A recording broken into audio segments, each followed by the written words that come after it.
J'aimerais faire un petit commentaire sur le corps, sur l'âme et sur l'esprit. Qu'est-ce que le corps? Qu'est-ce que l'âme? Et qu'est-ce que l'esprit? Il y a beaucoup de confusion dans ça. Le corps, vous le voyez, c'est ça le corps. Ça a de la peau et ça a des os. L'âme, ce n'est pas le corps.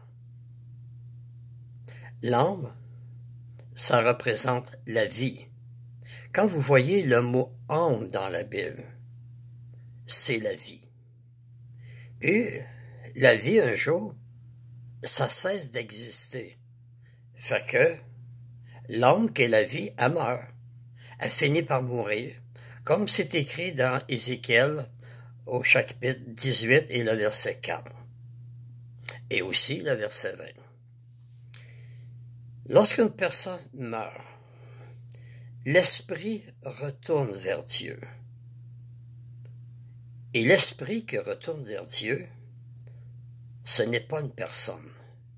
Nous ne sommes pas un esprit qui vit dans ce corps-là, qui va sortir à la mort et qui va aller soit dans le ciel ou soit aller dans l'enfer. L'esprit qui sort de l'homme, c'est seulement qu'une puissance. Et ce n'est pas non plus l'âme.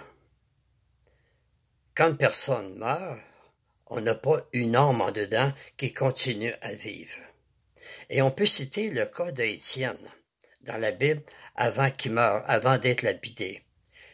Il a vu Jésus à la droite de Dieu et il s'est écrié « Seigneur Jésus, reçois mon esprit ». Fait que ce qui sort de l'homme, c'est pas l'âme, c'est l'esprit. Et l'esprit, ce n'est pas une personne. C'est seulement qu'une puissance que Dieu donne à la personne pour vivre. C'est ça qui est la différence entre le corps, l'âme et l'esprit. Le corps, vous me voyez, l'âme, ça représente la vie, puis la vie, ça s'arrête un jour, fait que ça meurt, comme c'est bien écrit dans Ézéchiel 18 et le verset 4. L'âme qui pêche, elle mourra. Et c'est écrit aussi dans le verset 20. Et lorsqu'une personne meurt, c'est l'esprit qui retourne vers Dieu, et l'esprit, c'est pas une personne, c'est une puissance que Dieu donne à la personne pour vivre.